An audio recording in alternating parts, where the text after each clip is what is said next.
بسم اللہ الرحمن الرحیم۔ السلام علیکم۔ ابو ہریرہ رضی اللہ عنہ سے مروی ہے کہ رسول اللہ صلی اللہ علیہ وسلم نے فرمایا،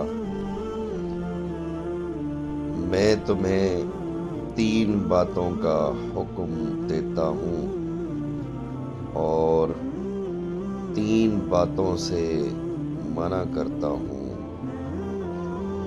میں تمہیں حکم دیتا ہوں کہ اللہ کی عبادت کرو اور اس کے ساتھ کسی کو شریک نہ کرو۔